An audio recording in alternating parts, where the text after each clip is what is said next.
अस्सलाम वालेकुम। प्रोग्राम के साथ हाजिर हैं और सबसे पहले आज की अहम खबर, और वो खबर FBR से आई है, नई हज पॉलिसी के बारे में है और हमारा उस पर टाइटल ये है कि मक्के गया गल मुकदी नहीं, FBR इन एक्शन। और इसमें वजह यह है कि जो 2025 की हज स्कीम जो हज पॉलिसी जारी की है वज़ारत मज़हबी अमूर ने, उसमें उन्होंने निजी स्कीम के लिए कहा कि 30 लाख से ज़ायद हज के ख्वाहिशमंदों की तादाद है, उनकी सिक्योरिटी क्लियरेंस लाजमी करार दे दी गई है और महंगा प्राइवेट हज पैकेज लेने वाले आज़मीन के नाम FBR को भिजवाए जाएंगे और FBR उन महंगा पैकेज के ख्वाहिशमंदों के नाम सिक्योरिटी एजेंसीज को भिजवाएगा और FBR मुतल्लिका आज़मीन जो हैं, जो हज पे जाना चाहते हैं, उनके असासों और टैक्स की छानबीन करेगा कि ये इतना महंगा प्राइवेट हज तो कर रहे हैं, तो यहाँ टैक्स पाकिस्तान में कितना दे रहे हैं। बड़ा अच्छा काम कर रहे हैं। और इसके अलावा एजेंसियाँ मुतल्लिका आज़मीन के क्रिमिनल और दीगर रिकॉर्ड का जायज़ा लेंगे, क्योंकि पाकिस्तान से जो लोग बाहर जाते हैं हज पे या उम्रे पे, उसमें बहुत सारे भिखारी बन जाते हैं, जिससे पाकिस्तान की बहुत बदनामी हो रही है। तो ये भी होगा और सिक्योरिटी क्लियरेंस के बाद ही 30 लाख से ज़ायद पैकेज वाले आज़मीन को इजाज़त मिलेगी और कंपनी इनकी मुकम्मल तफसीलात देंगी। और ये सारा जो है, इसमें उन्होंने एक फोकल पर्सन को भी अपॉइंट कर दिया है। तो ये आज की अहम खबर है और हमारे आज के प्रोग्राम की तरफ बढ़ते हैं। हमारी आज की टॉप स्टोरी है PTI फिर गेट नंबर 4 पर, और उसकी वजह ये है कि PTI में खुशी की लहर दौड़ गई है जब आर्मी चीफ आसिम मुनीर साहब से मुलाकात हुई बैरिस्टर गौहर और अली मीन गंडापुर की कुछ दिन पहले पेशावर में, और जिस पे हुकूमत की तरफ से बहुत सारी वजाहतें आ रही हैं और सिक्योरिटीज़ राय से भी कुछ खबरें आई, जिसमें ये इस तासुर की नफ़ी की गई कि कोई सियासी गुफ्तगू वहाँ पे हुई है, बल्कि कहा गया कि वहाँ पे सिर्फ एक सिक्योरिटी के जो इशूज़ थे वो डिस्कस किए गए हैं। तो देखना ये है कि खान साहब भी जिस बात को वेलकम कर रहे थे, इस मीटिंग को PTI के दूसरे लीडर्स भी कर रहे हैं, उस पर हुकूमत और इस्टेब्लिशमेंट का मौक़िफ़ अलग से क्यों है। और हमारा आज का हॉट इशू होगा, खान को सज़ा का ज़िम्मेदार कौन है? वकला हैं, सियासतदान हैं, काबीना है, उनकी बेगम है, या खान साहब खुद ज़िम्मेदार हैं अपने आप को इस सज़ा के। और हमारा आज का एडिटोरियल होगा, मज़हब के नाम पर करप्शन हलाल। और हम देख रहे हैं कि दोहरी शरीयत के जो पाकिस्तानी बरतानिया में ख़ास तौर पे वो एक मुज़ाहरा कर रहे हैं कल। और इस मुज़ाहरे को ज़ाहिर उनका हक़ करना चाहिए, लेकिन ये मुज़ाहिरीन वो नज़र नहीं आए कुछ दिन पहले जब इलॉन मस्क, जो दुनिया का सबसे अमीर तरीन आदमी है, उसने इन बहुत सारे ब्रिटिश पाकिस्तानियों पे इंतहाई गिनाहने और गंदे इल्ज़ामात लगाए। पूरी दुनिया में बदनामी पाकिस्तान की हुई, पाकिस्तानियों की हुई, हमारे मुल्क की हुई, उन चंद बरतानिया में रहने वाले पाकिस्तानी निजात लोगों की वजह से। उस पर इन्होंने कोई मुज़ाहरा नहीं किया, उस पर कोई बात नहीं की। और ये क्यों इस्लाम के नाम पर, ये मज़हब के नाम पर जो करप्शन उसके ख़िलाफ़ मुज़ाहरा हो रहा है, ये क्यों हो रहा है? इसके पीछे जो लोग हैं वो उस वक्त क्यों नहीं बोले पिछले हफ्ते? इस पर हम बात करेंगे हमारे आज के एडिटोरियल में। और शुरू करते हैं हमारा आज का प्रोग्राम। पहले टॉप स्टोरी किया अली मोहम्मद खान साहब ने, MNA हैं और रहनुमा है पाकिस्तान तहरीक इंसाफ के। अली मोहम्मद खान साहब, अस्सलाम वालेकुम। जी वालेकुम सलाम साहब। उम्मीद आप खैरियत से होंगे। और अभी फैसला आ गया है 190 मिलियन पाउंड का, और उसमें ज़ाहिर है खान साहब के बारे में जो खबरें आ रही हैं, बाहर शेख रशीद भी मिले हैं और लोग मिले हैं, वो कह रहे हैं कि खान साहब हौसले में हैं। और दूसरी तरफ हम देख रहे हैं कि खान साहब ने वेलकम किया है कि जो आर्मी चीफ से बैरिस्टर गौहर की और अली मीन गंडापुर की मुलाकात हुई है, उसको उन्होंने बहुत वेलकम किया, तमाम PTI की लीडरशिप ने वेलकम किया है। आपके ख्याल में ये मीटिंग कितनी अहम है? क्योंकि एक तासुर ये भी है कि आप PTI दोबारा गेट नंबर 4 पे जा रही है, हालांकि आप लोगों ने एक एंटी एस्टेब्लिशमेंट स्टैंड लिया हुआ था। तो इस पे थोड़ा सा आप हमारे नाजरीन को बताएंगे? बहुत शुक्रिया। बिस्मिल्लाहिर्रहमानिर्रहीम, अल्लाहुम्मा सल्लि अला मुहम्मदिन व अला आलिहि व अस्हाबिहि वसल्लम। जुडिशरी पे एक बहुत बड़ा इम्तिहान है जो इमरान खान साहब का केस है, और ये जो फैसला आया है इसको ना सिर्फ हम मुस्तरद करते हैं, बल्कि ये सवाल भी उठाने में हक बजानिब हैं कि एक साबिक वज़ीर आज़म को जब आपके उसके खिलाफ आपको कुछ नहीं मिला, तो ले दे के आपको एक ऐसी यूनिवर्सिटी मिली जिसमें एजुकेशन मिलेगी पाकिस्तानियों को, जिसमें बहुत ज्यादा फोकस मजहब पे भी है, रिसर्च पे है, क्योंकि हमारे मुल्क में माशाल्लाह मजहबी मदारिस तो बेइंतहा हैं, लेकिन हुकूमती सरपरस्ती में कोई ऐसा इदारा जहां हमारे दीन पर रिसर्च हो, रिसर्च का की सोच ही मफकूद हो गई है इस्लामिक उम्मा में, बिलखुसूस तमाम इस्लामिक उम्मा में, कि हमारे दीन पर रिसर्च हो और जेन्युइन ऐसे स्कॉलर्स पैदा हों जो ना सिर्फ मजहब पे अबूर रखते हों बल्कि नए दौर के तकाजों के मुताबिक टेक्नोलॉजी साइंस को भी साथ लेके चले, कि ऐसी आपकी लीडरशिप तैयार हो जो दुनिया को लीड कर सके। उसके लिए एक जबरदस्त सोच के तहत इमरान खान साहब ने यूनिवर्सिटी बनाई जिसके वो ट्रस्टी थे। ट्रस्टी का जब लफ्ज आ जाता है तो वहां से बेनिफिशियल ओनरशिप खत्म हो जाती है। 1 रुपए का कोई फायदा इमरान खान साहब को या उनकी वाइफ को, बुशरा साहिबा को, इससे नहीं था, और उस पर 14 साल कैद या बुशरा साहिबा को 7 साल की बहुत ज्यादती हुई है। इसके खिलाफ हम अपील करेंगे और मेरे ख्याल में इंशाल्लाह हम उम्मीद है हमें हाई कोर्ट से इंसाफ मिलेगा। जहां तक जो मुज़ाकरात के हवाले से आपने बात की है, जो आर्मी चीफ से बैरिस्टर गौहर साहब की या अली अमीन खान की मुलाकात हुई है, खान साहब ने उसको अप्रिशिएट किया और सिक्योरिटी सिचुएशन पे जाहिर है वहां लीडरशिप को इकट्ठा किया गया था, वहां पे मीटिंग हुई। बाज़ाब्ता कोई सियासी मुज़ाकरात नहीं थे, कोई ऐसी चीज नहीं थी जिसमें आप ये कह सकते हैं कि कोई पॉलिटिकल नेगोशिएशन पे वो बैठे हैं। तो मेरे ख्याल में एक अच्छी डेवलपमेंट है। इसी हद तक मैं इस पे कमेंट करूंगा। ठीक है।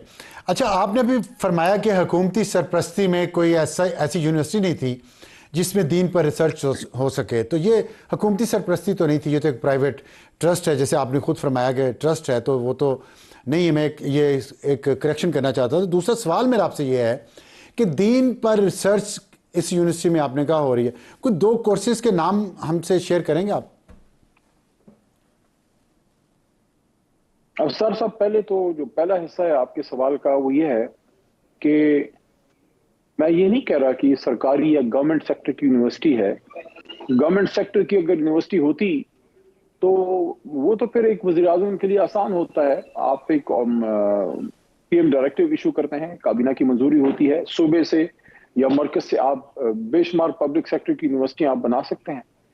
ये तो इनिशिएटिव ऐसा था कि एक ट्रस्ट के तहत एक यूनिवर्सिटी का बनना था, लेकिन उसकी ओनरशिप चूंकि वजीर आजम वक्त के ले रहे थे, इसलिए मैंने कहा गवर्नमेंट की सरपरस्ती की मैंने इसलिए बात की कि पाकिस्तान में हालांकि इस्लाम के नाम पे यह मुल्क बना है, कलमे के नाम पे अफसार साहब बना है, ला इलाहा इल्लल्लाह मुहम्मदुर रसूलुल्लाह सल्लल्लाहु अलैहि वसल्लम के नाम पे बना है, लेकिन बदकिस्मती से क्रेडिबल ऐसी यूनिवर्सिटियां जहां नए दौर के लिए आप स्कॉलर्स जो है वो तैयार कर सकें, जो सिर्फ दुनिया नहीं बल्कि दीन और दोनों को साथ लेके चल सकें, तो उस पर एक बहुत अच्छी सोच है मेरे ख्याल में।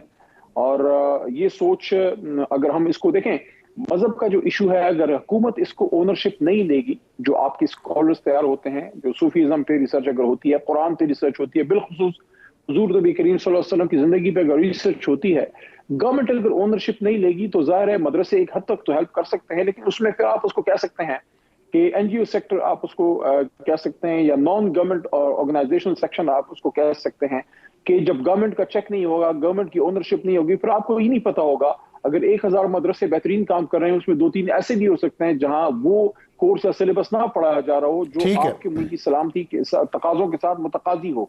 तो इस वजह से जब नॉन स्टेट एक्टर्स आते हैं, फिर आपको मसले मसाइल भी बनते हैं।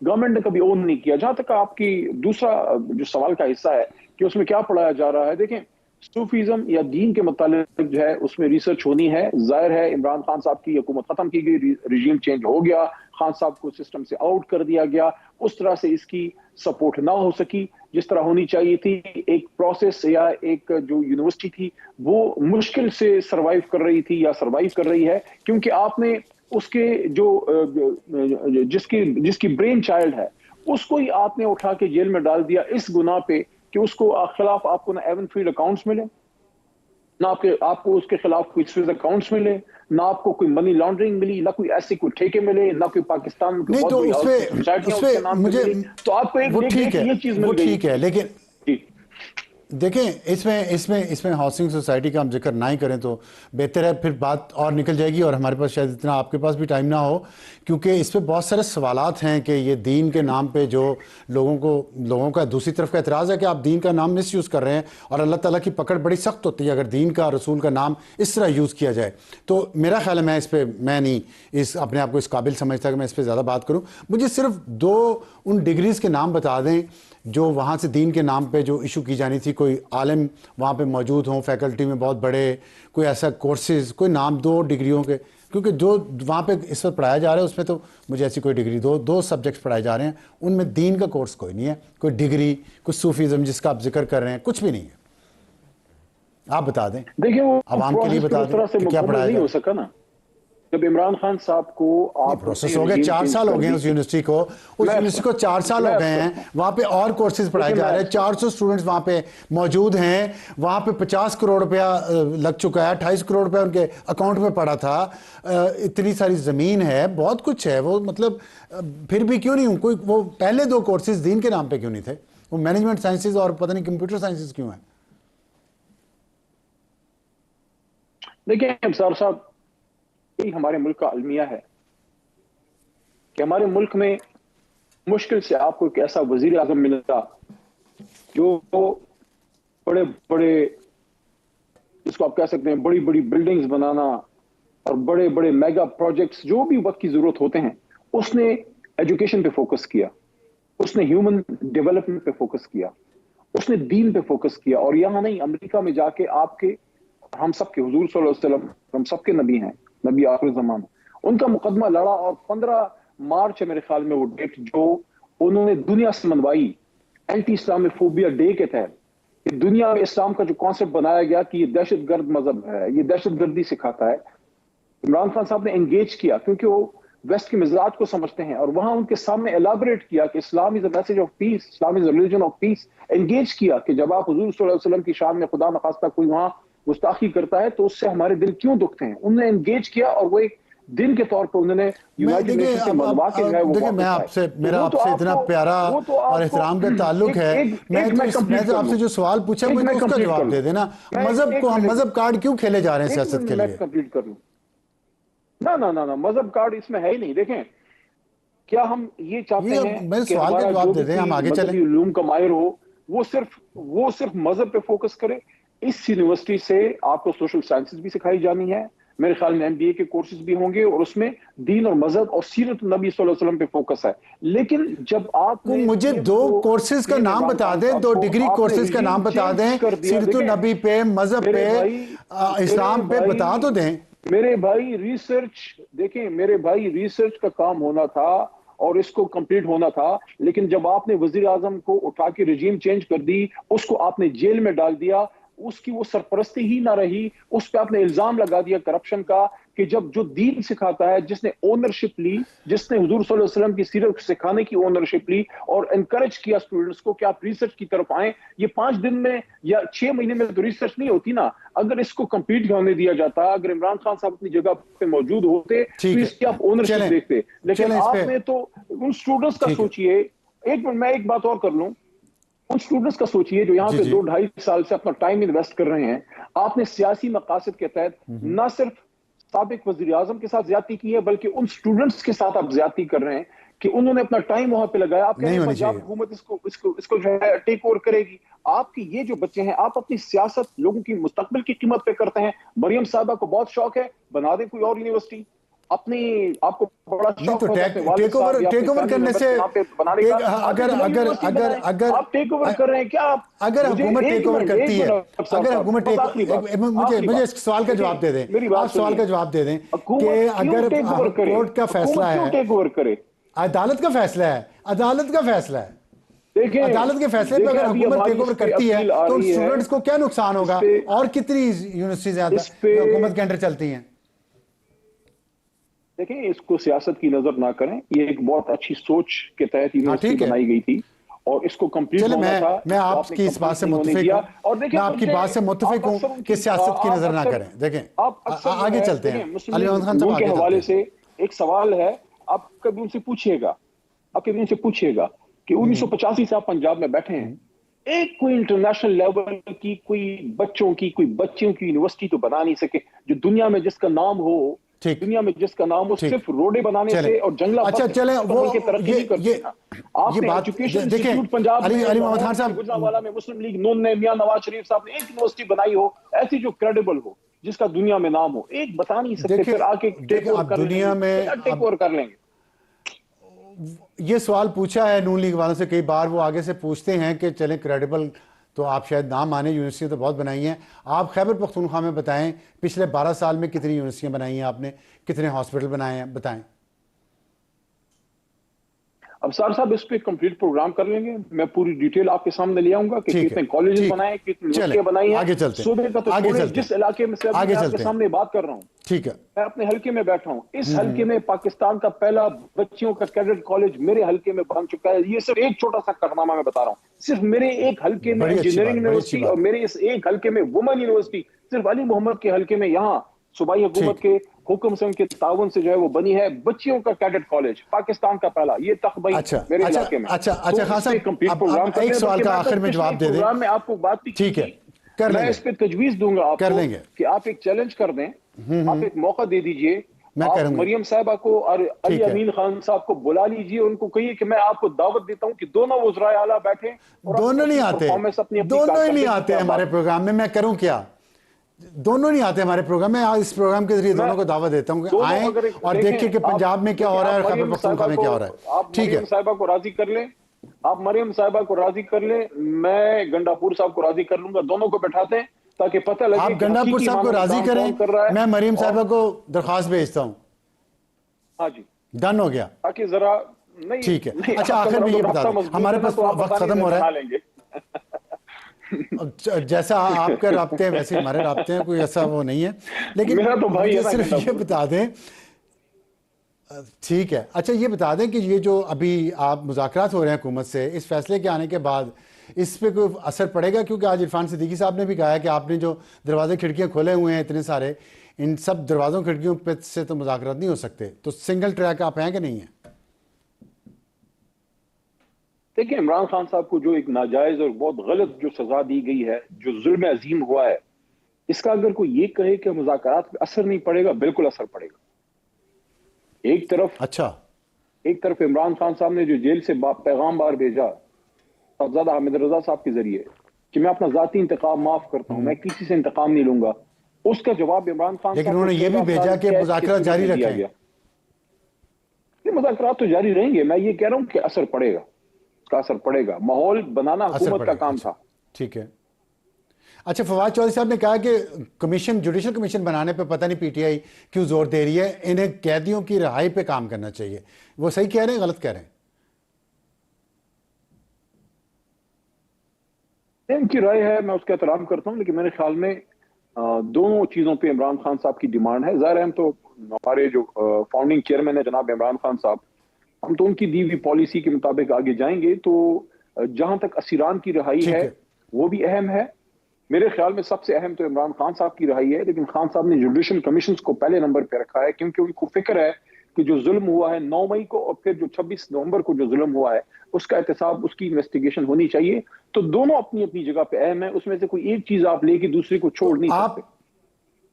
ठीक है, तो अगर जुडिशल कमीशन हुकूमत नहीं बनाती, जो बज़ाहिर नजर आ रहा है, जो उनके बयानात आए हैं वज़रा के, तो फिर भी आप समझते हैं मुज़ाकरात जारी रहने चाहिए? देखिए, उस पर तो खान साहब ने क्लियर लाइन दे दी है कि अगर जुडिशल कमीशन नहीं बनते तो फिर मुज़ाकरात जो हैं वो आगे नहीं शायद वो कंटिन्यू हो सके। अच्छा, तो इसका मतलब है कि अगली मुलाकात शायद ना हो सके। देखिए, उम्मीद पे दुनिया कायम है कि उस तरफ अगर कोई सैनिटी प्रिवेल होती है, आपने अपनी अना को खुश करने के लिए 14 साल कैद की ख्वाहिश भी पूरी हो गई किसी की। और ये भी एक सवाल है अफसार साहब, मुझे नहीं पता आपने इस पे कभी बात की है नहीं, लेकिन बहुत से एंकर पर्सन और बहुत से लोग, सियासी लोग, बहुत से लोग फैसला सुनाने से पहले यही सजाएं बता रहे थे कि इतने साल इसको होगी, इतने साल उसको होगी। तो ये इन लोगों को कैसे पता था? फैसला आने से पहले लोगों को कैसे पता था? मैंने ऐसी बात नहीं की पहले, लेकिन ऐसी बात मैंने नहीं की, और अगर की है, ऐसे लोगों ने की है, तो ज़ाहिर हमारे हमारे हमारे निज़ाम की नाकामी है ये, मैं इससे मुत्तफिक हूँ। और यही आपके दौर में भी होता था, तब भी हम कहते थे कि ऐसे नहीं होना चाहिए। मुझे ये बता दें कि ये जो आर्मी चीफ से मुलाकात हुई है अली गंडापुर साहब की, और 3 साल का नन्ना मुन्ना दौर था अफसार साहब, और पीछे उसके 40-45 साल की दमा चौकड़ी है जो पाकिस्तान के शासन 85 के बाद इन्होंने की है। मुन्ने दौर ने 3 साल के तो हम जिम्मेदार हैं, लेकिन पाकिस्तान के जिम्मेदार यही है जो आजकल अंदाता बने हुए हैं। उस नन्हे मुन्ने दौर ने इतने बड़े बड़े जिन और मुअक्कल जेलों से दरवाज़ों से तोड़ के निकाल दिए हैं, क्या वो किसी से संभाले नहीं जा रहे? उन जिनों और मुवक्किलों को कौन संभालेगा, ये आप मुझसे ज़्यादा बेहतर जानते हैं। मेरा सवाल सिर्फ ये आज अभी आपसे आखिरी जो है कि जो और उसके पास तमाम ये मुवक्किलों को जिनों को कंट्रोल करने का आप भी बड़े शरारती हैं वैसे। फिक्र ना करें, वो फिक्र ना करें। इमरान खान साहब को सब तमाम जिनों को कंट्रोल करना आता है और इंशाल्लाह एक बार उसको आने दें, तमाम जिनों को वो खुद अपने हाथ से बोतल में बंद करेंगे। दोनों जिनों को कंट्रोल करने वाले डाला जेल में इस वक्त, मेरे ख्याल में आप ये कहना चाह रहे हैं।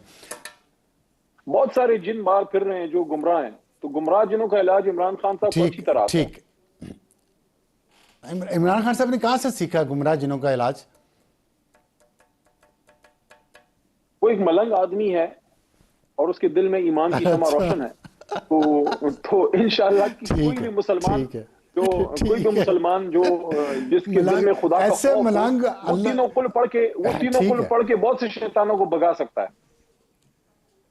ठीक है, चलें देखते हैं वो 3 कुल पढ़ते हैं और कब उनका असर होता है। हमारे प्रोग्राम का वक्त, हमारे आपके साथ सेगमेंट का वक्त ख़त्म हो गया है। यहाँ पे ब्रेक लेंगे, वापस आएंगे तो हमारा आज का हॉट इशू कि खान को सज़ा का जिम्मेदार कौन, वकला, सियासतदान, काबीना, बेगम या खान साहब खुद। और अभी एक और इजाफा उसमें कर देते हैं, जो अली मोहम्मद खान साहब से बात हो रही थी कि क्या कोई जिन हैं, कोई मुवक्किल हैं जिन्होंने खान साहब को सज़ा दिलवाई है। एक छोटे से ब्रेक के बाद प्रोग्राम में दोबारा खुश आमदीद। हमारा आज का हॉट इशू है खान को सज़ा का ज़िम्मेदार कौन, और हमें ज्वाइन किया है रेहाम खान साहिबा ने, जो पॉलिटिकल एक्टिविस्ट हैं। अस्सलाम वालेकुम। वालेकुम सलाम जनाब। मैंने पूछना आपसे ये है कि खान साहब को, बहुत सारी बातें हो रही हैं, खान साहब को सज़ा का ज़िम्मेदार कौन है? सियासतदान हैं, उनकी पार्टी के जो लोग हैं, वकला हैं, उनकी काबीना है, उनकी बेगम है, खान साहब खुद हैं, या कोई जिन और मुवक्किल हैं? मेरा ख्याल है अबसार साहब के जब इतना बड़ा सेल्फ प्रोक्लेम्ड कोई विजनरी लीडर हो तो फिर the buck stops with him. और अगर बार बार ये डिमांड की जा रही हो कि दोबारा प्राइम मिनिस्टर बनाया जाए, दोबारा मुल्क की भाग दौड़ उनके हाथों में दी जाए, तो फिर इट बेग्स द क्वेश्चन कि आप में इतनी कॉम्पिटेंसी तो होनी चाहिए कि आप गलत फैसले ना करें। इतना बड़ा लीडर इतनी छोटी छोटी डीलें और इतने छोटे छोटे समझौते जब प्रॉपर्टी टाइकून्स के साथ कर बैठेगा तो फिर आप समझ सकते हैं कि जाहिर है कसूर उनका है। गलत फैसलों का कसूर तो करने वाले के ही सर होता है। ये कहना कि अहलिया की बातों में आ गए, दोस्त की बातों में आ गए, तो भाई आप अगर इतने ही कच्चे कानों वाले हैं या इतने ही वीक कैरेक्टर्ड हैं कि लोगों की बातों में आ जाते हैं, तो फिर इसका मतलब है कि you are not fit for service. अच्छा, ये बात बहुत सारे और लोग भी कर रहे हैं कि Khan sahab was not fit to be the prime minister of this country. अब तो उनको बनाने वाले, लाने वाले, उनको पूछने वाले, गोल्फ खेलने वाले भी शायद यही सोचते हों कि he was not fit to be the prime minister of this country. आपसे मेरा सवाल ये है कि आपने कहा बक स्टॉप्स विद हिम, आप समझती हैं, आप जितना जानती हैं खान साहब को, वो जिम्मेदारी आप नाकामियों की लेना जानते हैं, लेते हैं? Absolutely not, to use the popular phrase of the visionary leader। देखिए बात ये है कि ये जो ब्लेम गेम है उसके तो वो बादशाह हैं। आई थिंक कि उन्होंने इसकी आगाज़ किया है और बाकी सब भी उनसे सीख रहे हैं। कभी भी किसी चीज़ का कसूर उनका नहीं हुआ। मतलब जो भी इसने धोखा दिया, उसने धोखा दिया, लेकिन धोखे सारे आपने खाए।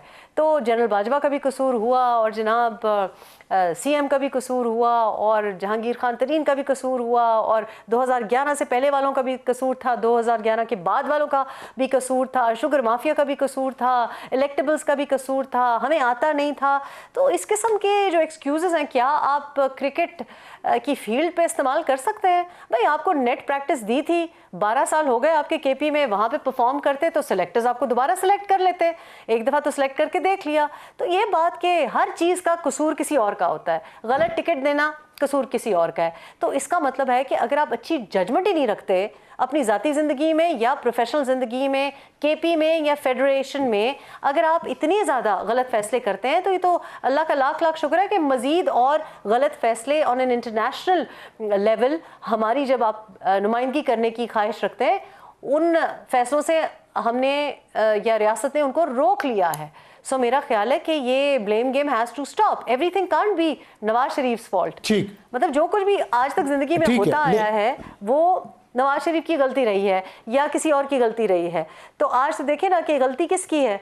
आपने 22 साल जद्दोजहद में क्या हासिल किया, करप्शन का ये कलंक का टीका अब आपके माथे पे भी लग गया है। और ये भी आपने अर्न किया, अच्छा। जो नवाज शरीफ ने नहीं किया, कि अपनी बेगम को भी रुसवा किया, उनको भी नोटोराइटी मिली, उनके ऊपर भी एक करप्शन का ठप्पा लग गया। मेरा ख्याल है किसी और फर्स्ट लेडी पे या फॉर्मर फर्स्ट लेडी पे, बेगम कुलसूम नवाज का ही अगर एग्जांपल लें या बेगम नुसरत भुट्टो का, ऐसा कभी नहीं हुआ कि घरेलू खातून पे इतने ज्यादा इल्जामात, इतनी ज्यादा, मतलब आपने मेरा सवाल सुन लें। I think you should be man enough to accept कि गलती आपकी है।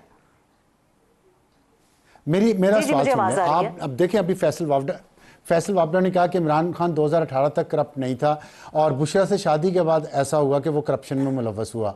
बहुत बड़ी बात उन्होंने की। आप कह रही हैं कि खान साहब की वजह से बुशरा पे करप्शन का इल्ज़ाम लग गया। तो ये दोनों चीज़ें, दो बातें अलग अलग हैं। आप किस बुनियाद पे कह रही हैं कि बुशरा जो फंसी हैं वो खान साहब की वजह से फंसी हैं?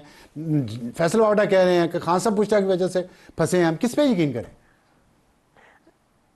देखिए फैसल भाई जो है ना, मेरा ख्याल है अभी तक समझ रहे हैं कि शायद उनको दोबारा कोई दिल से लगा लेगा। लेकिन बात यह है कि मैं तो ये भी आपको बता सकती हूँ कि उस वक्त भी फैसल वाडा साहब बहुत अर्नेस्टली, सिंसियरली लगे हुए थे कि कोई कराची में, सखर में कोई प्रेजेंस हो विजनरी लीडर की, वो बात ही कोई नहीं सुनने वाला था।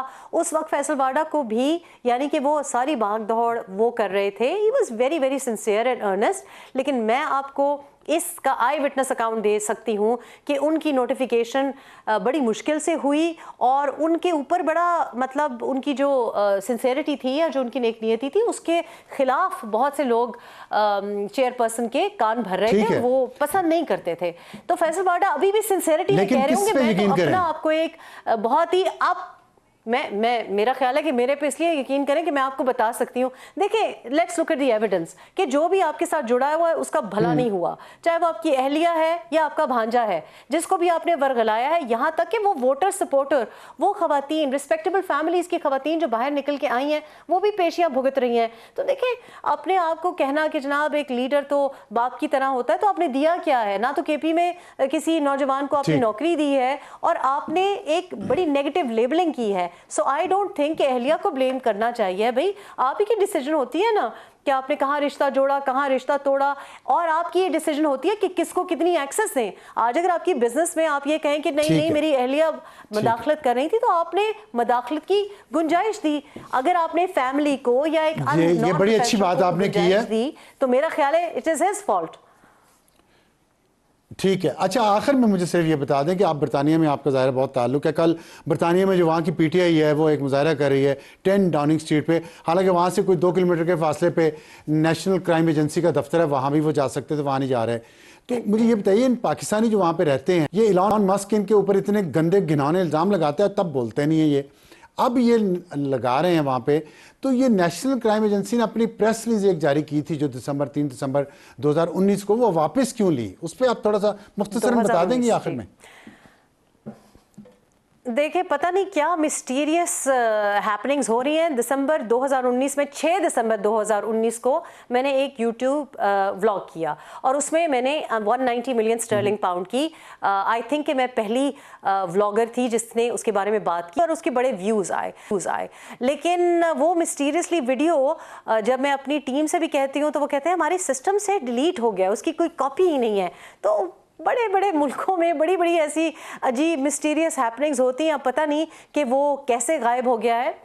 द फैक्ट इज़ कि पाकिस्तानी किसी पे अगर बैरून मुल्क किसी चीज़ का इल्ज़ाम लगा है तो 2 पाकिस्तानीज़ पे लगा है, और पीटीआई को और बाकी सियासी जमातों को और बाकी पाकिस्तानीज़ को भी इसको एडमिट करना पड़ेगा। एक, ये 190 मिलियन स्टर्लिंग पाउंड जो कि ब्रिटिश क्राइम एजेंसी ने, यानी नेशनल क्राइम एजेंसी ने अनाउंस किया, वहीं से हमने उसकी वेबसाइट से पढ़ के मैंने व्लॉग किया।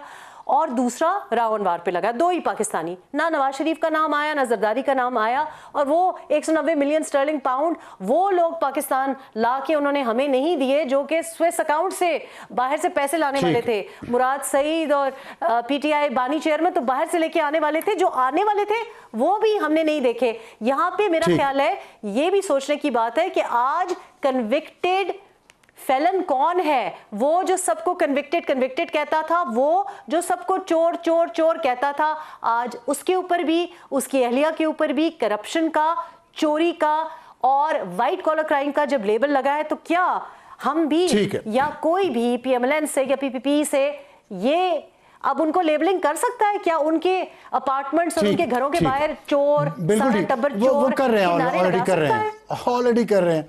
ठीक है, चलें अब इस पे अब वक्त हमारे पास खत्म हो गया। बहुत शुक्रिया हमसे बात करने का। लेकिन ये ही ने शुरू की है। हाँ जी, जाहिर है बुरी रिवायत है और इस पे हम बात करेंगे। बहुत शुक्रिया आपका रेहाम खान साहिबा।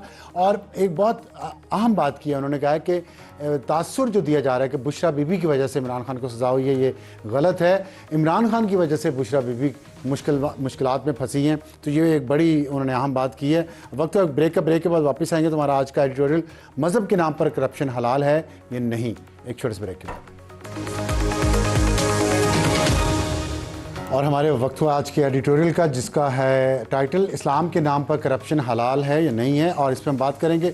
इससे ये जहन में आया है कि कल पीटीआई यूके 10 डाउनिंग स्ट्रीट जो यूके के वज़ीर-ए-आज़म का दफ्तर है उसके सामने एहतजाज कर रहे हैं पाकिस्तान के ख़िलाफ़।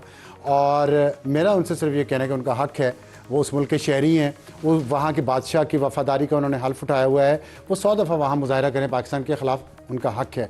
लेकिन उनमें इतनी गैरत ज़रूर होनी चाहिए कि जब इलॉन मस्क पूरा पिछला महीना उनके ऊपर घटिया तरीन इल्ज़ामात लगाता रहा उन ब्रिटिश पाकिस्तानियों पे चाइल्ड सेक्सुअल अब्यूज़ के हवाले से, जिसमें पूरे पाकिस्तान की बदनामी हुई, तमाम पाकिस्तानियों को की बदनामी हुई, तो तब भी वहाँ के बुखारियों को, अनिलों को, चिक्कुओं को चीखें मारनी चाहिए थी, उन्हें तभी एहतजाज करना चाहिए था।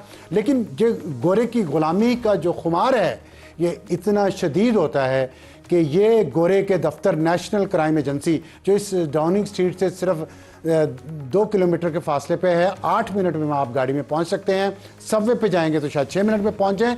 ये गोरे के ग़ुलाम जो कल पाकिस्तान के खिलाफ मुजाहरा करेंगे, ये 10 डाउनिंग स्ट्रीट से थोड़ी दूर जाके नेशनल क्राइम एजेंसी के दफ्तर के बाहर मुजाहरा नहीं करेंगे। जिसने ये सब कुछ शुरू करवाया कैसे, और उनकी 3 दिसंबर 2019 का मैं ट्वीट आपको दिखाना चाहता हूं कि NCA has agreed 190 million settlement with a family that owns large property developments in Pakistan. ये मलिक रियाज और बैरी टाउन की तरफ इशारा है, और उन्होंने कहा कि settlement is the result of N investigation. एक तहकीकात के नतीजे में एनसीए ने मलिक रियाज हुसैन नाम लिखा उन्होंने, जो कि पाकिस्तानी नेशनल है और उनका बिजनेस है, और हम उनसे ये उन्होंने हमें ये ऑफ़र की है कि 1 हाइड पार्क का जो है वो जिसकी उसकी 50 मिलियन पाउंड की वैल्यू है, वो पैसे कहाँ से है वो साबित नहीं कर सके, तो उन्हें 190 मिलियन पाउंड उनके अकाउंट में से एग्री किया कि वो पाकिस्तान को वापस भिजवाए जाएंगे। और इस पे ये जो मौक़िफ़ है पीटीआई का वो ये है कि रियासत पाकिस्तान को किसी किस्म का नुकसान नहीं पहुंचा और खान ने कोई ज़ाती फ़ायदा हासिल नहीं किया। इन दावों की हकीकत मुख्तलिफ है। 2 केसेस थे, एक बरतानिया में मलिक रियाज के ख़िलाफ़, दूसरा पाकिस्तान में।